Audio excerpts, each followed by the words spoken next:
복음서에서 가장 중요한 사건이 드디어 시작됩니다. 14장을 시작으로 본격적으로 십자가를 향해 예수님이 가십니다.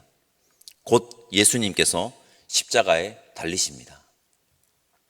대제사장들과 서기관들이 예수님을 죽일 방도를 찾습니다. 1절과 2절 말씀 우리 함께 읽어봅시다. 1절과 2절입니다. 이틀이 지나면 유월절과 무교절이라 대제사장들과 서기관들이 예수를 흉계로 잡아 죽일 방도를 구하며 이르되 밀란이 날까 하노니 명절에는 하지 말자 하더라. 2절에 밀란이 날까 걱정이 되어서 명절에는 예수님을 죽일 계획을 실행하지 말자고 대제사장들과 서기관들이 합의를 합니다. 여러분, 이것이 그들의 실체입니다. 대제사장들과 서기관들, 당시 종교 지도자들 아닙니까? 그들은 사람들을 어떻게 하면 살릴까, 이런 일에는 관심이 없습니다.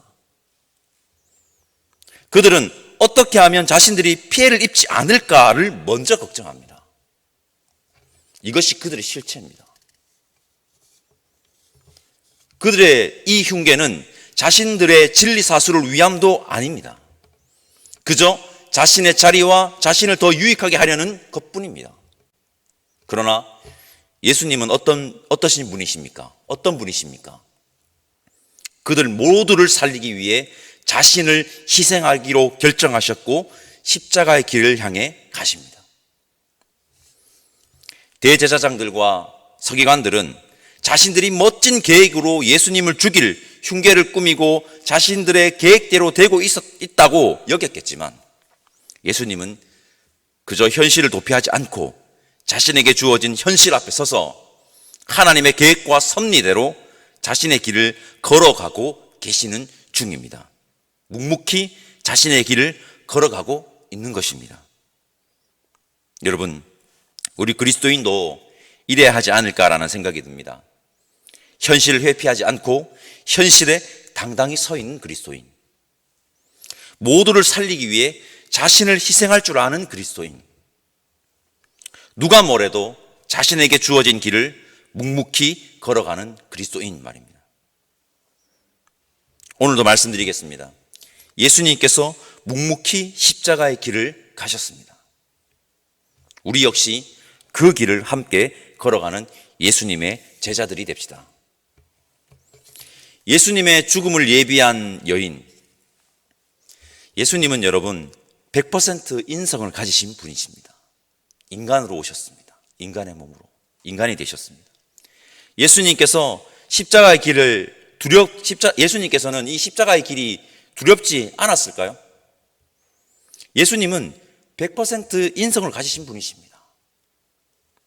오늘 본문에도 예수님께서 십자가의 길의 두려움을 가지고 계셨다는 것을 볼 수 있는 구절이 있습니다. 우리 32절에서 36절까지 말씀을 한 목소리로 읽어 보도록 하겠습니다. 32절에서 36절까지입니다.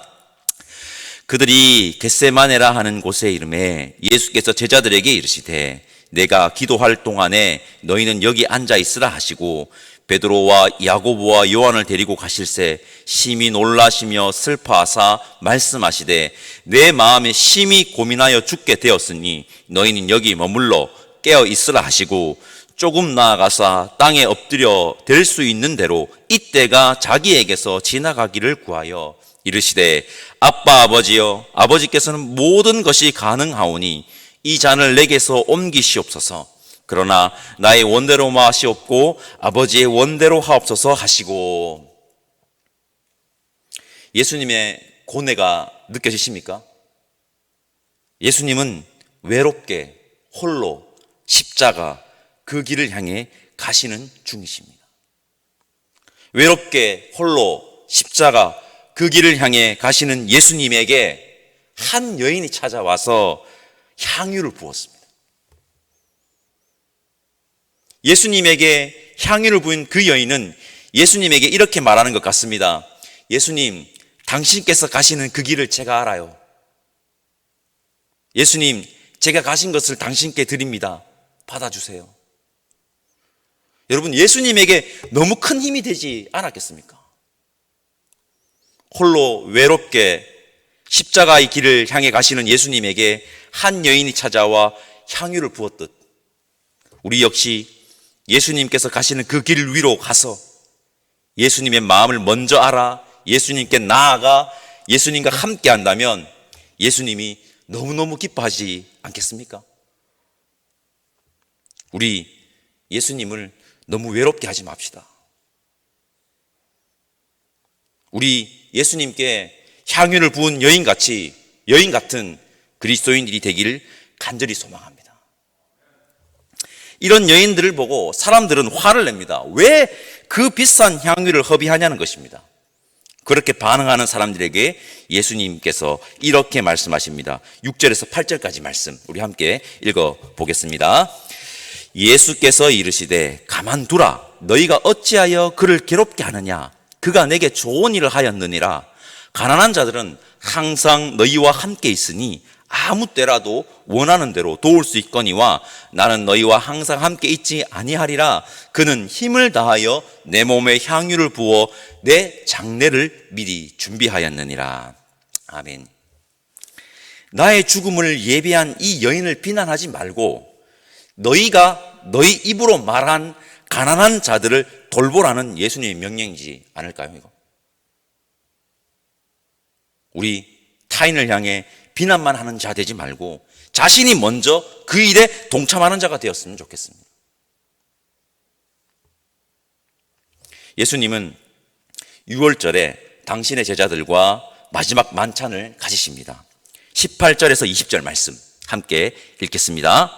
다 앉아 먹을 때에 예수께서 이르시되 내가 진실로 너희에게 이르노니 너희 중에 한 사람 곧 나와 함께 먹는 자가 나를 팔리라 하신대 그들이 근심하며 하나씩 나는 아니지요 하고 말하기 시작하니 그들에게 이르되 12 중에 하나 곧 나와 함께 그릇에 손을 넣는 자니라. 우리는 예수님을 넘긴 자가 가롯 유다라는 것을 알고 있습니다. 가롯 유다에 대한 해석이 분분합니다. 가롯 유다를 비난하는 해석도 있고 가롯 유다를 옹호하는 해석도 있습니다. 저는 오늘 이 본문을 통해 이 말씀을 드리고 싶습니다. 예수님이 마지막 순간에 자신을 팔 자가 있다고 말씀하신 것은 끝까지 가롯 유다에게 기회를 주신 것입니다. 끝까지 가롯 유다에게 기회를 주신 것이다. 저는 이렇게 생각합니다. 유다야, 이제라도 멈춰라. 마지막까지 유다에게 나에게로 돌아오라고 그 일을 멈추라고 기회를 주신 것 아닐까요? 여러분, 우리 예수님은 마지막까지 우리에게 기회를 주십니다.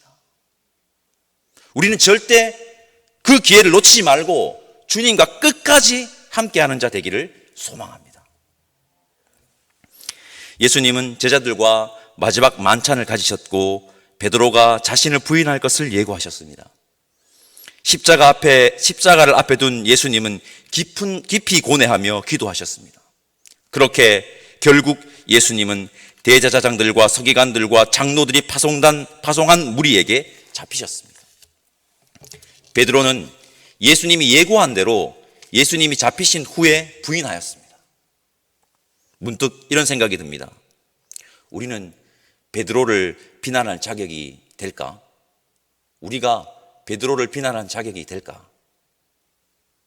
우리 역시 예수님을 안 믿는 사람처럼 행동하며 살아가고 있지는 않습니까? 베드로의 부인과 우리가 예수님을 안 믿는 사람처럼 행동하며 살아가는 것은 무엇이 다를까요? 우리의 모습을 한번 돌아보았으면 좋겠습니다. 베드로가 예수님을 부인하는 사건을 묵상할 때마다 저의 눈에 들어오는 장면이 있습니다. 그것은 바로 닭이 2번 울 때 베드로가 예수님의 말씀이 기억나 울었다는 것입니다. 닭도 울고 베드로도 웁니다.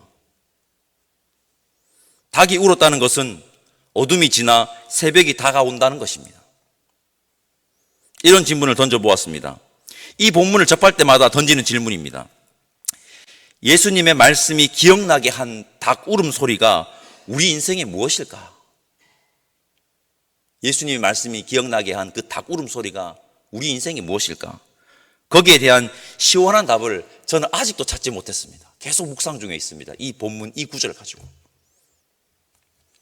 우리 인생에 여러분 닭 울음소리가 무엇일까요? 방금 말씀드렸듯이 저 역시 그 답을 찾고 있는 중입니다. 그러나 분명한 것은 우리 인생에 닭 울음소리가 있어야 하고 그 닭 울음소리를 들어야 한다는 것입니다. 먼저는 우리 인생에 닭 울음소리를 발견하기를 바라고 닭 울음소리를 듣기를 바랍니다. 오늘 마가복음 14장은 십자가를 향한 본격적인 여정의 시작입니다. 우리는 예수님께서 현실을 도피하지 않고 주어진 현실 속에서 모든 사람들을 살리기 위해 십자가의 길을 걸으셨듯이 그 길을 걸어가야 하는 예수님의 제자들입니다. 외롭게 그 길을 걸으시는 예수님에게 다가가서 자신의 죽음을 예배한 한 여인의 행동이 예수님에게 얼마나 힘이 되었을까요? 우리 역시 예수님에게 힘이 되어드리는 제자가 되었으면 좋겠습니다. 예수님은 끝까지 우리에게 기회를 주시는 분이십니다.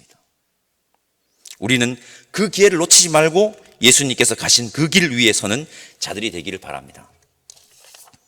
우리는 예수님을 믿지 않는 사람처럼 행동으로 부인하지 말기를 바랍니다. 그리고 각자의 인생에 닭 울음소리를 발견하시기를 바라고 그 닭 울음소리를 듣고 예수님의 말씀을 떠올리며 여러분 때론 실패하고 주저앉을 때 있겠지만 그 길을 다시 걸어가는 예수님의 제자들이 우리 모두가 되기를 간절히 소망합니다. 기도하겠습니다. 하나님 감사합니다. 예수님께서 본격적으로 십자가를 향해 걸어가심을 보았습니다. 예수님께서 그 길을 외롭게 그리고 힘들게 걸어가심 또한 보았습니다. 우리 모두 예수님의 그 길에 힘이 되어준 한 여인처럼 예수님에게 다가가는 자 되게 하시고 우리 역시 십자가 그 길 위에 서서 주어진 사명을 감당하는 이 시대의 예수님의 제자 되게 하옵소서. 감사드리며 예수님의 이름으로 기도드립니다. 아멘. 하늘에 계신 우리 아버지, 아버지의 이름을 거룩하게 하시며 아버지의 나라가 오게 하시며 아버지의 뜻이 하늘에서와 같이 땅에서도 이루어지게 하소서. 오늘 우리에게 일용할 양식을 주시고 우리가 우리에게 잘못한 사람을 용서하여 준 것 같이 우리 죄를 용서하여 주시고 우리를 시험에 빠지지 않게 하시고 악에서 구하소서. 나라와 권능과 영광이 영원히 아버지의 것입니다. 아멘.